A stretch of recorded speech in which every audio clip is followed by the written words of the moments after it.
Legend 55. It's 15 points for Kaiser Chiefs, having won 4 games out of their last 8 games. Drawn 3, lost 1. They're not a team consider kakhulu, eh? Yeah. But ingxaki yabo bonakala ngathi abafuna ukugora. But I think if Enzabo they can take motivation from the fact that they are playing good football, especially in Namhlanje. They played so well in Namhlanje. It's a game that they should have won by 5 or even 6, but iphele ngo 1-1. At halftime, ababukeli bebengekho sithi abantu bebelapha. One thing engike layiva kuMr Nge uthe ibhola inamanyala ibhola because the kind of Chiefs ledlala ngayo going into halftime le game it would be bad if ingaphela ngo 1-1, but ibhola inamanyala and it happened. Kaizer Chiefs dropped 2 points. I can say they dropped 2 points because they played so well. Little bit ubukela nawo umdlalo mfowethu banokubulisa kunjalo. Shap kunjani Shane Shane? I'm good. Ngibulisa technical team. Ngibulisa Thamo Chasta. Ngibulisa nawe Shane Shane.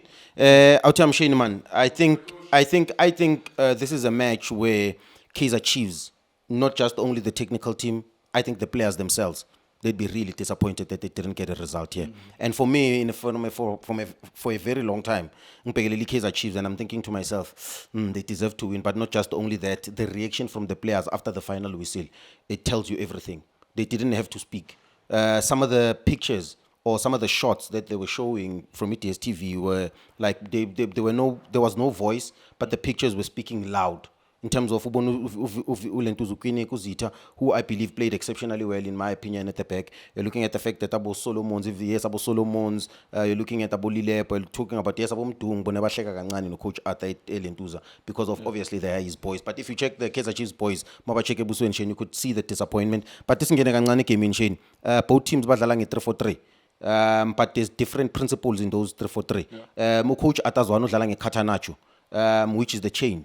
Mikatanacho yakona in different principles and elements. Ufilis sometimes plays as a libero, which sometimes uhakangene in the 3 to become a third center back, but sometimes udlala almost similar to a regista where you'd come into midfield and be a ball playing defensive midfield or deep lying playmaker rather. But there's two things where there's two ways in which they overloaded.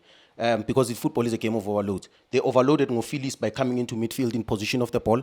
Out of position, they used both their wingers to bring them inside, to create a box in midfield, which made it difficult for Kaizer Chiefs, but to play in midfield as well. That's why it was difficult for Abonkosi Mpile Ngcobo to find those pockets. That's why Chiefs might click after the fifth, maybe let me say 10, 15 minutes, you could see that they were playing very well in between our pockets. Abomdu, Abonkosi Mpile Ngcobo, Abolilepo, Abopule, because if you check Pule Modi in this game, is that I think where Kaizer Chiefs found opportunities is exactly Mapogotwin, because you need to choose the point of attack sometimes. Is it wide? Is it central? And I think Arthur made sure that they do it central and Ubanega wide, because I think he also identified the type of striker that they are playing with, which is Ukanye Samayo. Ukanye Samayo has got a lot of things in his arsenal, but I don't think his strength is aerial.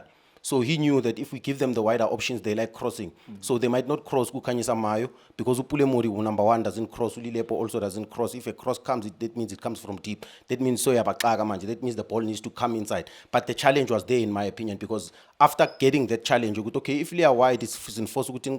Now we need Upule Mori, we need Unkosi Mpile Ngcobo to understand that role. Because another thing with Unkosi Mpile Ngcobo, I love him from a ball playing perspective. I believe that Umfana has the potential. He's got the quality, but there's certain things that the boy needs to understand, more especially in his game, just to help the boy improve. Modlala is a number 8, Shane.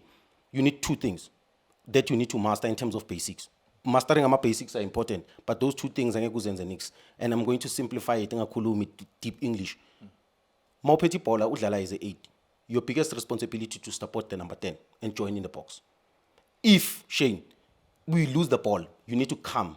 So you need to come and help the 6. So what I'm trying to say here is that the engine, Melisha is the service. You need to be a box-to-box as an 8. You need to know that you need to help the team to attack. You are the first secondary pass that goes in terms of the first phase of attack. If you pass the ball wide, you sometimes compress the space. If I compress the space, you join into the box. Sometimes you are playing closer to the number 10 so that you can find possibilities to create goal-scoring opportunities. Sometimes you take shots outside the box. So for me, Kaizer Chiefs, you are now overloaded in 2 different ways as well. Kaizer Chiefs, they were overloading Solomons. Solomons began to create a 4th midfielder at times, or a 4th options in terms of attack. Sometimes sometimes ulentuzu Victor Kwinika also sometimes he would sometimes angena sometimes in midfield, but to check out ulentuzu Mikel in my opinion I believe that he played very well. And these are very good 2 performances for him, Kaizer Chiefs. But bigger result, however, aside. The amount of opportunities that they created. You look, the first 10 minutes, they should have been 2-0 up. Yeah. The first opportunity comes from Umdu, cutter in from the left. I love him when he comes from the left. He comes from the left-hand side. He comes from the left-hand side to cutter in, and he picks a spot, shy side net. The second opportunity comes from Ukanyisile Mayo. Oh, it actually comes from Ulilepo, where they feed him the ball straight into the box. Terence Johnson makes an incredible save in terms of when this Pakati, he makes his body bigger, allowing Ulilepo didn't have an option, but Ulilepo is one of the players that Kaizer Chiefs that he scores. So for me, he's a threat. The fact that he gets into those positions, he causes a lot of threat. The second opportunity, Shane, comes from exactly Upule Mori as well. In terms of creativity, vision, they find the penalty, I mean to say, that comes from deep. And I'm going to check also, Shane, another thing to mention before I forget. There's 2 things, in my opinion, that Kaizer Chiefs did well. In the first minute of the game, they feed the ball to Mikel. You know what Mikel does? He plays a diagonal ball closer to the corner kick. You know what they do after that? And that already tells you about their intentions in this game, that they came here to win. Immediately by a compressor. And they make the field a little bit narrow for Amazulu. So if the only option and the only ball they can play is to play long.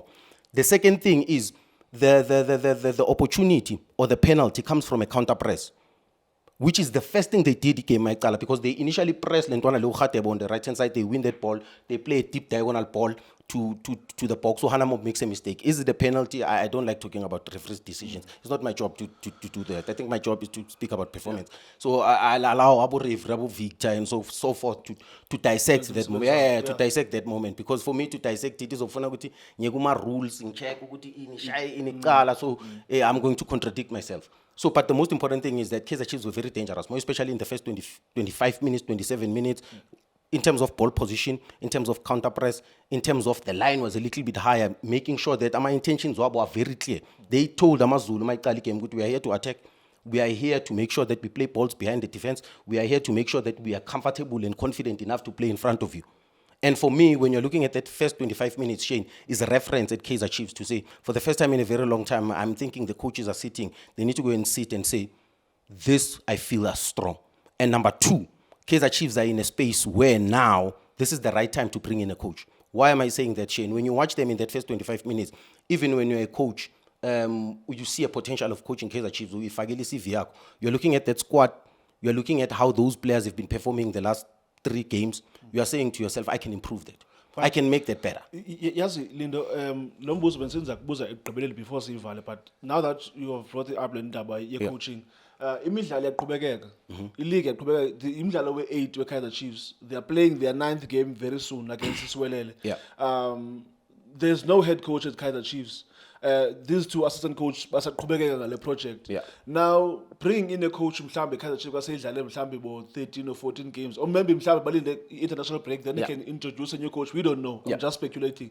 But do you think mhlambe the longer Kaizer Chiefs uqhubekeka mhlambe nez assistant coaches, i-coach entsha izawufika i-Kaizer Chiefs isizini sesiphakathini?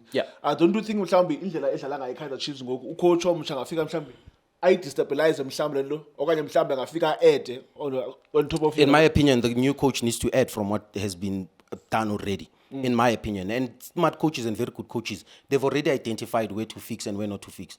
They've identified players in terms of we can even see it in a little later that Umtu is a winger, he's not a number 10, and he's more dangerous when he's playing closer to the box. You don't need to say Umtu also overload in midfield, because he was another option to overload, because when they needed an extended extra pass, he would drop into midfield and receive that ball and play an unbelievable pass. There's a pass I shy, so but for me, the new coach just has to tweak the little things. Because Mongatu audit squad sabo, maybe you add a ball-playing defensive midfielder, in my opinion. Even though they need a ball-playing deep line playmaker. Umuntu ozokwazi initiate izinto. Kaizer Chiefs is a big club. I've emphasized that they are transition teams, and sometimes being a big club requires you to sometimes control games, to control a situation, and the certain type of midfielders that you don't have at Kaizer Chiefs. If you audit the midfielders that they have, Orlando Pirates has about 8 midfielders, for example. You're replacing quality with quality, and every time I end this up, Orlando Pirates, I'm not game. So those are questions that the Kaizer Chiefs need to do. You're speaking about the Mamelodi Sundowns, big club also, that Mawakipi player is like for like. The game sometimes doesn't drop. And that's the challenge that the Kaizer Chiefs have. The type of midfield, I always speak about the type of midfield. That's why in midfield is so shaped. The midfield is like that. It's shaped like a heart. It's got the shape of a heart, includes your team. And sometimes I judge a coach based on the type of midfielder that he chooses. Or sometimes I judge a team based on the type of midfielders that they have. So, or assess some midfielder with Kaizer Chiefs, in my opinion, sometimes I'm going to like for like. So there's certain things that the coach in January, which gives them a big opportunity to come and say, maybe I need a deep lying playmaker. The goalkeeper, I have to give him credit because for me, technical in terms of Enyaweni, he looks comfortable handling, positioning Peterson. Kune baller before a penalty. They play that ball straight into the box. He doesn't move, he doesn't panic, good handling. And then immediately, ball forward, it results into an opportunity for Kaizer Chiefs. So reading the game, that means he's very aware. Organizing, he's a leader. I like that from Peterson. Do they need another goalkeeper? For sure. There's goalkeepers like Darren Johnson who's available. There's Ricardo Goss, in my opinion, that can make Kaizer Chiefs better. In terms of centre-back pairing, they just need to get that boy, Ulrashin Dutli back, left centre-back, tall, height, aerial threat, technical ability, good number 1v1. Miguel, he's adjusting into South African football. I believe that for me, in my opinion, he's been having a very good season so far. Lindo, Masiva, Yeah. I've already gotten a signal from Manchester. Sure. Good to know. Mvale uLindo Kuhle because I know him. Angiyehlepula mfethu mina. Mina mfethu mina ngizima kakhulu shini. Ukuze ngihlepula kanjani manje? Ngihleplela yona ngathi sihlelele somewhere kuphi. Ngihleplela detail. But the best analyst in the country. Lindo Kuhle. But thank you so much. Thank you so much. FNB Stadium, this is FNB where Kaizer Chiefs played a draw against Amazulu. One Kaizer Chiefs, Amazulu won. The next game, Kaizer Chiefs is on Sunday. We Carling Knockout Cup. They're playing against Stellenbosch. Stellenbosch that they've been winning against since last season. There's so many interesting fixtures.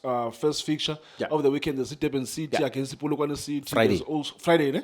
Yeah, there's also the defending champions, Makis. Now, Bayadala this weekend, Sundowns, the losing finalists last season, Bayadala against Marumo Gallants. There's also a game as Godin, Orlando Pirates up against Suelele. Then the big one on Sunday. I think that's the game of the weekend. Stellenbosch up against Kaizer Chiefs, because we never know what to expect from Stellenbosch. You might see their last results and think, it's going to be a walk in the park for Kaizer Chiefs. But then Sunday, you want a different Stellenbosch. We might see what has been happening previously, where Kaizer Chiefs will just go to Cape Town and win against Stellenbosch. But it remains to be seen. Songest Saibona clear weekend, we are calling Knockout Cup. For Upper Gate TV, thank you so much for Usbugela Namhlanje. Shapunjan bafowethu ikamala Mulindo Pep, the best analyst in the country. Please don't forget to subscribe to Diski TV. Tanko. This is Bongane Benedict Vilakazi, they call me so. Niyazi bafethu, Amakhosi for life, they are back in winning ways. Please, siyacela ukuthi subscribe Diski TV.